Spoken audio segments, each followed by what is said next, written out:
नहीं होगा। देखो एग्जामिनेशन है, एग्जामिनेशन दुनिया में भी होता, खबर में भी होता। हाँ, यहाँ बच्चा एग्जाम में लिखने बैठा, खाली क्वेश्चन इधर आंसर डाल राइट नहीं। टीचर पूछे क्या हुआ बेटा, पढ़ाई से नहीं। अरे कम से कम क्लास के एक लीडर की, एक मॉनिटर की तो हेल्प ले लेता। नहीं टीचर, मैं वो लास्ट बेंच पे बैठता था। किसके बाजू? वो उसके बाजू कहीं बैठा रहे तू।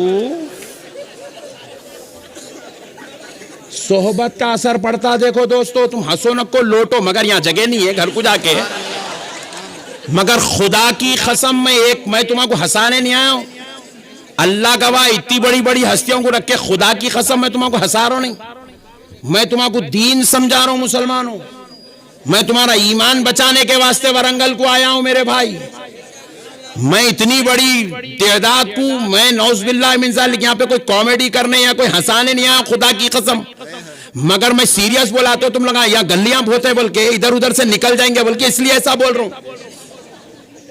नहीं मेरे भाइयों, सिर्फ हंसो मत, मेरी बात समझो खुदा की कसम।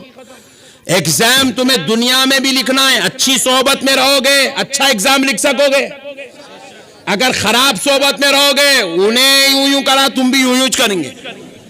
यहां भी वैसा ही किस्सा है। अगर उलमा की सोहबत में, अहले हक की सोहबत में, अल्लाह वालों की सोहबत में सरकार अफजल बियाबानी का फैजान, माशूक रब्बानी का फैजान दिलों में उतारोगे तो ये शमात सिर्फ दुनिया में ही तुम्हारे दिलों में जलने वाली नहीं है। खुदा की कसम, ये खबर में भी ये रहमत काम आने वाली है।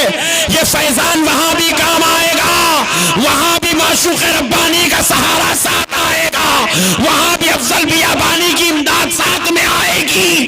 अल्लाह वालों से ताल्लुक जोड़ के रखो।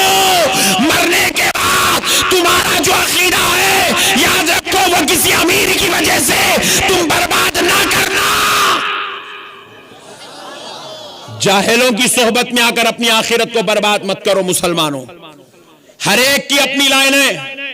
ये लाइट चले गई थी अब भी, आप बोले मौलाना जरा ठीक कर दो। ठीक तो कुछ भी नहीं होता, मगर मौलाना को 5-6 शॉटा लग जाते। तकरीर धुआंधार होंगी, मगर मौलाना इलेक्ट्रिशियन नहीं है। बात समझ नहीं समझे? इलेक्ट्रिशियन को इलेक्ट्रिशियन का काम करने दो। नहीं समझे तुम? ऑटो वाले को ऑटो चलाने दो, उसको हदीस हाथ में नको तो मुर्दा निकाल देता उन्हें। तरकारी वाले को तरकारी बेचने दो, उसको टमाटे, भेंडी, आलू, रतालू यही रहने दो। उसको फिकी मसाइल हाथ में मत दो। उन्हें वजू की जगह गुस्ल कराता, गुस्ल की जगह तहारत करा देता। बहुत बड़ी बात समझा रहा हूं मेरे भाई। अल्लाह जिसको जो लाइन में पैदा करा उसको वहीं रहने दो। जो काम हजरत खुसरो पाशा साहब खिबला कर सकते, वो काम आप नहीं कर सकते। तो आप समझिए, अल्लाह का ये कुदरती निजाम है। जिसको अल्लाह जो काम के लिए पैदा करा, उन्हें अगर वो काम करा तो वो हर एक के लिए वो हिदायत का सबब है।